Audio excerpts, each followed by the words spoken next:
Okay. Hello, everybody. What's up? Yeah, I had to put my old hat on. Look, just getting off work.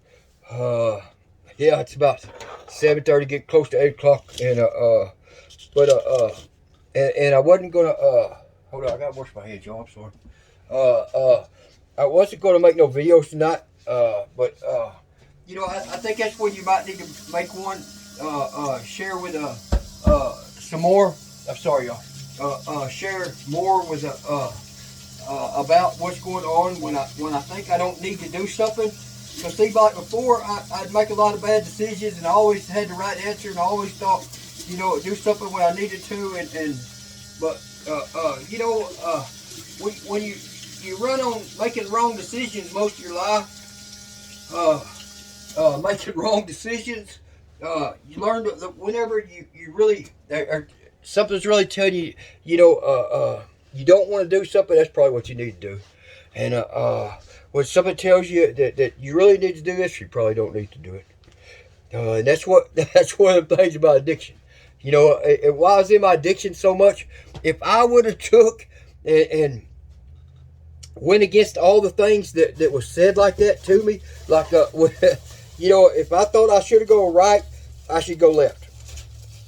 I'd probably been a lot better off, 100% better off, because I made a bunch of bad decisions, and many times over and over and over. So and that was in my addiction. So when you get straight, I was too stupid to realize in my addiction that sorry y'all, that's what I needed to do. Too hard headed, and thought I got it all figured out. And why would I go left when I need to go right? Uh, but now, see, it's a lot different now. I know I need to go right when I want to go left, because it's probably the right thing to do.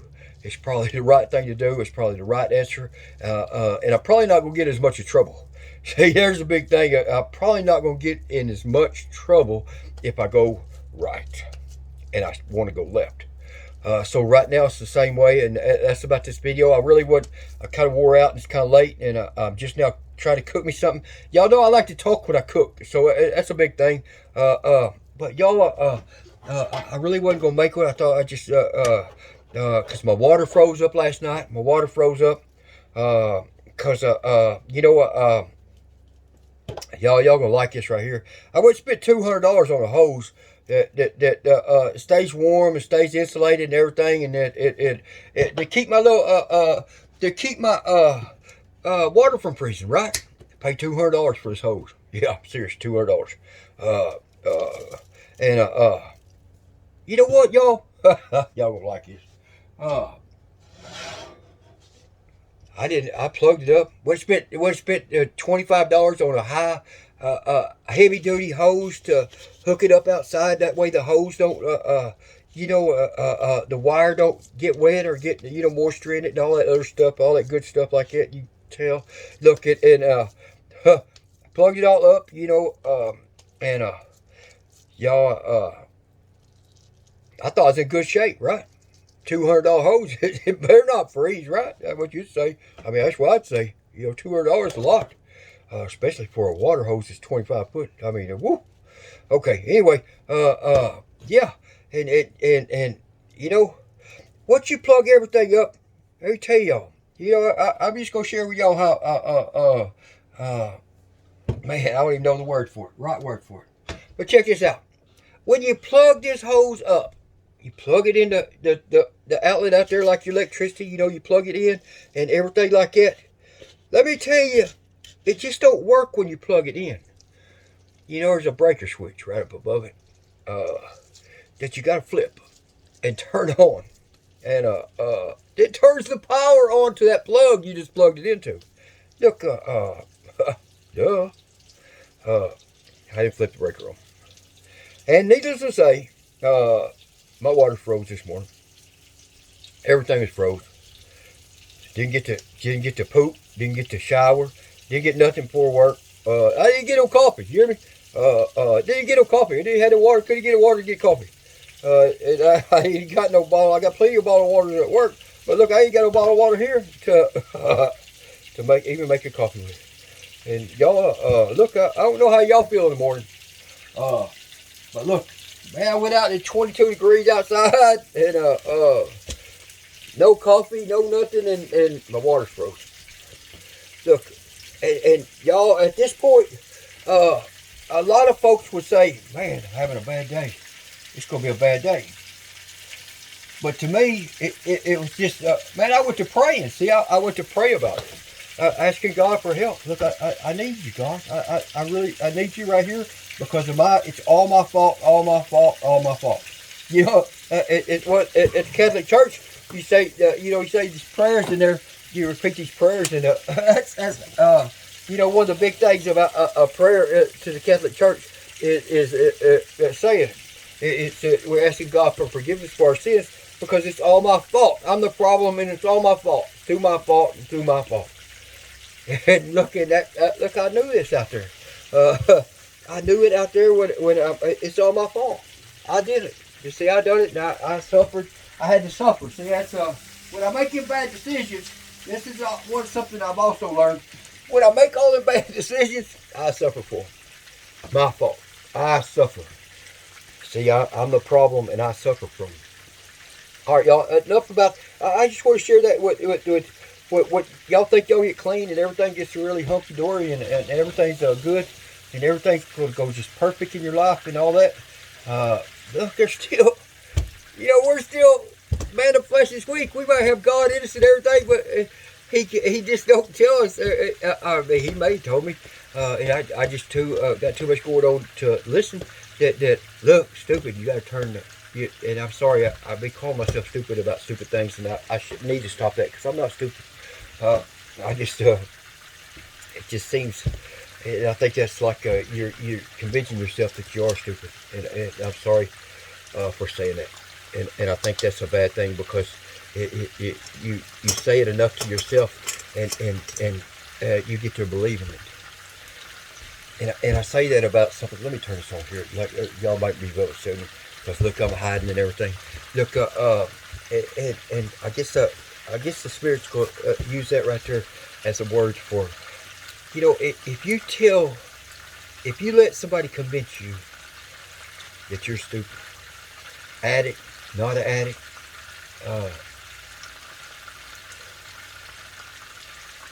you listen to that person hurts your little feelings with that, saying that in the first place. But if that person says it over and over to you, it develops a habit in your mind. It says you can break a habit. It takes 21 days to break a habit. It takes 21 days to form a habit. For me with drugs, look, it didn't take that long. It's like one's too many. You hear me? It took 1 day. 1 day to develop a habit doing dope. But the other characteristics of your life, it takes a little bit longer to make it into a habit. It's not as powerful as methamphetamine is, or these other drugs. So it takes a little time to get you developed into a habit that makes you want it. And I say this about somebody convincing you of that, but we convince ourselves of that. See, if I bite off if somebody else was calling me stupid, look, that would offend me. It would offend me, and look, it would hurt my feelings, and it would offend me. But if they continued to call me stupid, I would let it get to me, because now that's the devil getting on me, and I would think to myself, am I that stupid? Am I really that stupid? And see, things like that happen in this life, in this world. Look, they happen a lot. And at that point, I would have to talk to God about it. See, I go to God about everything now. And because, see, if somebody tried to convince me I was stupid, and I know I'm not stupid, and I don't want to cause conflict, because see, right off the bat, I'd want to draw a boundary. Let me tell you something. I'm not stupid, and look, I would get a attitude and get an anger about this, and that's See, that's the wrong outcome too. But I mean, that's the way I would handle something like this in the past, especially in my addiction. You know, especially if I caught up in my addiction. This is really how I would handle a situation. Yeah, about it all wrong. But who said I made wrong choices? And those are the one thing, that's called pride. My pride would kick in. And look, I tell you, look, I'd say a lot of them F words and stuff to you. And I promise you, I'd be calling you stupid too. You see, that's two wrongs. It says two wrongs don't make a right. But that don't mean I gotta let somebody wrong me. And I guess y'all, I'm really not speaking on addiction, but I'm speaking on character that flaws that we can let happen in our lives that affect us. And you know, I used to this one just kind of come up, you know, me talking to myself. But I want y'all to know that you can convince yourself of these same things the same way. We can convince ourselves and speak it into existence is what a lot of people would say. Speak it into existence of my character until at the point that I believe it. See, I can speak it into existence and make myself believe it.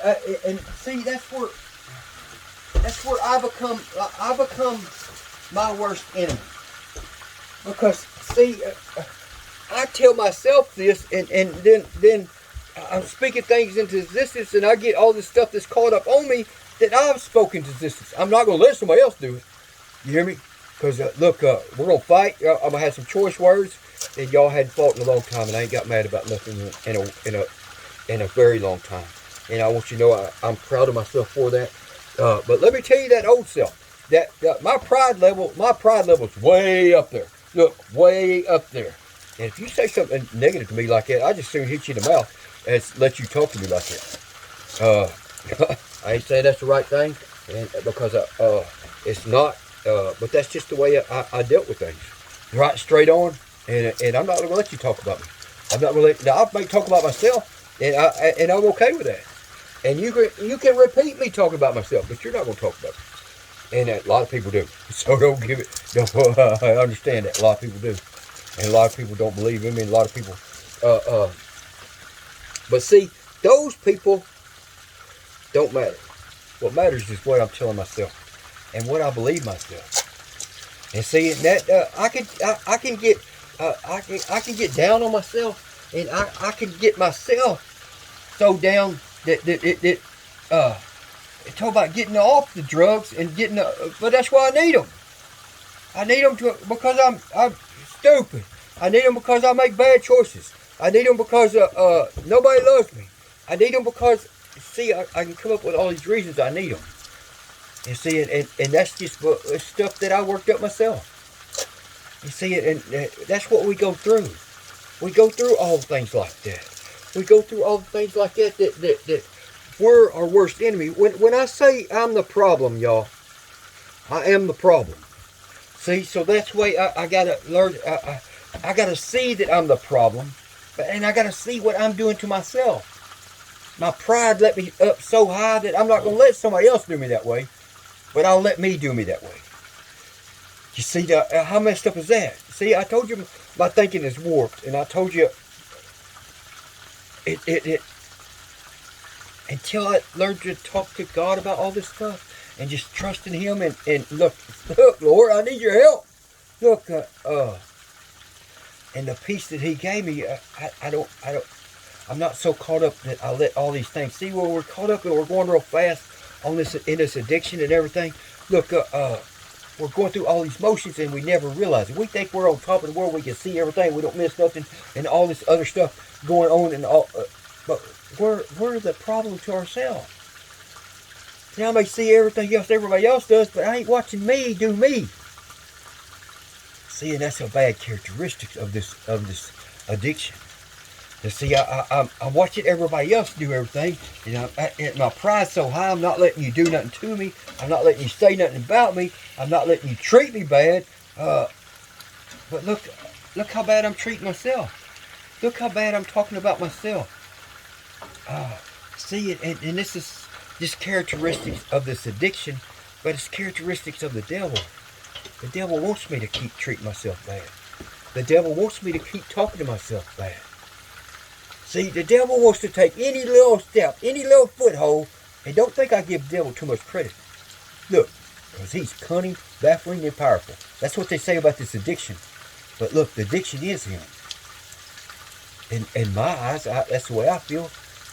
Because I know who I work for. I know who develops all this stuff. I know if it's anything that goes in my life that's bad, negative, or anything, it's all from the devil. Because it's not from God. If it comes from God in your life, then it's good. It's loving. It's pleasing. It's peaceful. Man, and you got joy out of it. Anything else, it's got the devil attached to it. Or his little demonic forces that's running around just as much as he is. You know, they cast down 1/3 of the angels down here. And all of them become demonic spirits. The angels become demonic spirits. Just like Satan. So there's a lot of them running around. And they're just as vicious as Satan.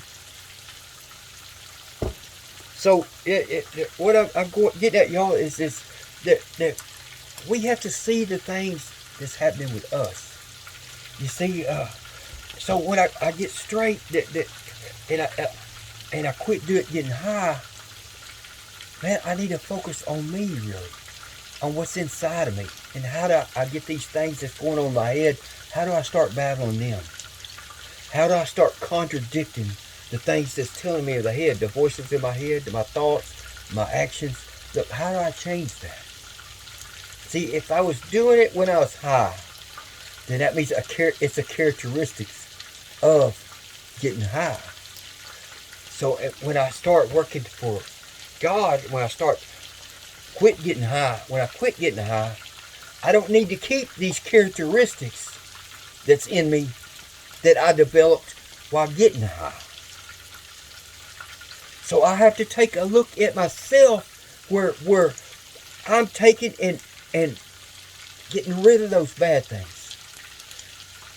Now, can I tell you that it's always been easy to look at them things? No. Did I ever know that it took a long time to even understand that I need to look at all this. And I have to change this with this. And I got to have God's help with that. Because see, discernment. Discernment is one of the biggest things that comes with the Holy Spirit. Discernment from right, wrong, what's good. Discernment from somebody else that's in God. Discernment from that person coming to you and saying some off-the-wall stuff to you that because they believe this way and they believe that way, and this is what you should be doing, and that's not what you should be doing. See, discernment, and that's what the Holy Spirit gives you. Discernment against all this stuff. It says in the scriptures that you should test everything. No matter what, you should test everything. Where it comes from, the people it comes from, and the way it comes at you. But discernment also is about what's in me. See, I have to ask God that look, God, I had problems with my past, and man, I'm telling you, I developed a lot of bad characteristics from my past, and getting away from them, it seems like man, it's tough, because it seems like the devil's got his darn foothold on me from all kinds of stuff of my past that I created, the problems I created and developed for myself, and the devil's just latches onto them and attacks me with them and comes after me with those things. And saying this is where I have to get rid of those things to keep the devil, start getting the devil to quit attacking me. To get off my back. Get off my back, Satan. You know, and so I have to understand these things. I have to look at them, look at my life, look at my characteristics, and you know, I said for a long time, oh, well, and pride is one of the big things that was of my life and of my and something I fought with still now was pride. But God gave me a peace that He said I don't need that all that pride. If somebody does something to you, okay, it's okay. God, look, can just take care of this for me. And that's and I turn it over to Him. You hear me? I don't have to have all that pride. I don't have to fight about it. I don't have to be mad about it. I don't have to nothing. Because God's taking care of that for me. And see, that's a big thing. That God's taking care of it for me. I don't have to continue to do all this stuff. And so, see, but it's up to me to realize this stuff. It's up to me to realize the things that I need to ask Him about. Specifically, and that's what He does. And my Jesus Calling, it talks about this every morning. It talks about this stuff, and it talks about the big thing, the things we turn over to God, we trust in God, and we ask Jesus to do. I keep saying God, but it's really Jesus that we keep that Jesus does for us, and He does so much for us, y'all. That so much more than we even grasp that He does for us, and that's a big thing that we have to see it, to focus on it, to ask Him about it, to focus on it, so He can take care of this stuff for us. And see, the biggest thing my discernment shows me is if it's negative, if it's just not good, if it hurts my feelings, if it makes me feel sad if I do it, it's not from God. And I need to let loose all them things. All them characteristics that I developed to get high. 40 years. 40 years of it. I built this guy for 40 years till I was 50 years old. And I stood on that, man. I stood on that with 100%. Man, I worked hard to develop this guy. And have some morals, and morals getting high that nobody has. A good heart at getting high that nobody has. Man, I developed these things because they was characteristics I really wanted in my life. I really wanted in my life. It didn't matter if I was getting high. And seeing I think those are some of the reasons that I'm so that God has found such a peace in me, that God's developed and helped a sinner like me. I'm a sinner for all the time, man. And God's blessed me with things that I shouldn't have. He's blessed me with chances and opportunities for my future that man, I don't deserve, I feel. But God says different. He says I do deserve it, and the reasons why, and that's and see, I'm so, to me, the person that I've always wanted to be, getting high, that I've struggled to get this and develop this and hang on to this look, the stuff I built for 40 years at getting high is what I don't need now. I don't need none of that. So why would I want to hang on to that? If I hang on to it, that means I'm going back to it. If I keep these characteristics in me that I do when I get high, that means I'm going back to get high. If I told a guy, I want to let y'all know this. I told a guy says, well, I don't like, because I'm accumulating so much stuff. I like to be able to pick up and leave. I said, see, now that may be a problem. Because if you don't want to accumulate nothing because you can't pick up and leave, then you want to go back. You see, you want to go back to that. You want to go back to that lifestyle. So I was the same way. See, I went to prison so much and they took everything from me. I lost everything every time. I got to where I didn't want to get no more stuff. I didn't want to rent no place and put everything in it and spend all my money on this place, fixing it up nice and everything, because they're going to take it away from me. It also meant that, look, that I was going back.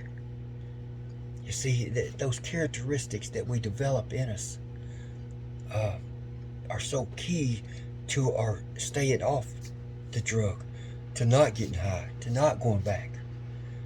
See, if we let all of the characteristics go, and they can still be in here. And you know what? I had somebody I shared in a video before that somebody says, "Yeah, I thought I was all over this, but then somebody mashed the right button, and I went back." Well, that just shows me a person that just because you think you're over something, that's like people that go to rehab for 18 months, 2 years, 3 years in rehab, and come out and they still want to get high. See, because they haven't got God in their life to take that out of them, and it's still there. It still resonates in there. So that's like everything else about our character, our defects of character that's in us that we develop because over the years of everything getting high. And it's things we think this is how we are. Mask we put on to be this other thing, or mask we put on to do this and do that. I heard so many people say, I wish I could be that guy that don't have all this, that don't have all these masks, and put all these masks on and everything.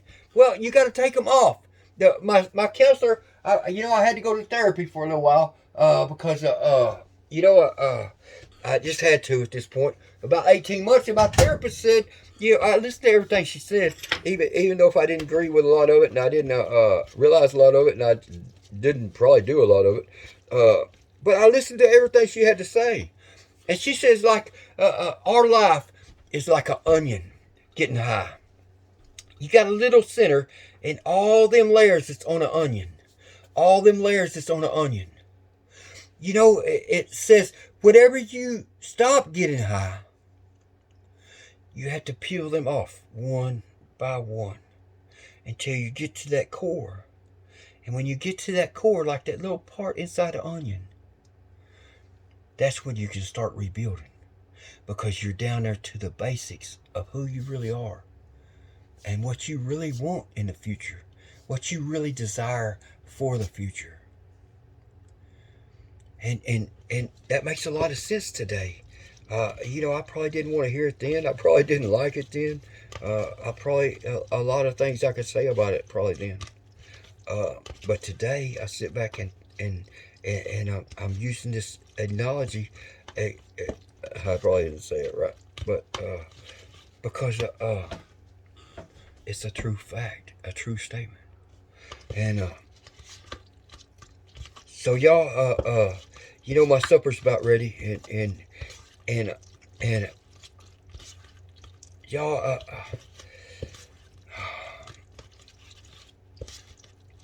I hope I'm reaching somebody out there that needs this and needs this to let go of this stuff from getting high. All these years of getting high, what they've always done in the past. Man, if we close the doors to the past, we cut all that off. We start tearing everything apart that we are and become, and the characteristics that we developed. That gives us, and find God in your life. So that gives me a foundation as rock, as Jesus being my cornerstone to build my foundation for my future. And I promise you, this is what it says. It won't be shaken. It will not fall, and you will not lose it. Man, and that's awesome to me. That's more awesome than I can ever express. That's why I got this joy and happiness and this feeling inside of me, man, that nobody can take away except me. I'm the only one to take this away. Nobody else can hurt me right now but me. And I'm trying to get this what's inside of me out of me and done away with, that I won't never go back. Y'all, I love all y'all. And I love all y'all. If anybody needs anything, if you need to go to church, look, reach out to me on here. If you need me to discuss something that's special, something else you need, something else that I can share with you, reach out to me. I promise you I'll talk about it. I'll give you all the info I got. Y'all, I love you. God bless you. And if you don't know God, I hope you find him now. You're still caught up in addiction. I ask God just to be with you and bless you until you can get some seeds in you that he can water and you can come out of your addiction. I love everybody. Have a blessed evening. And, Thank you.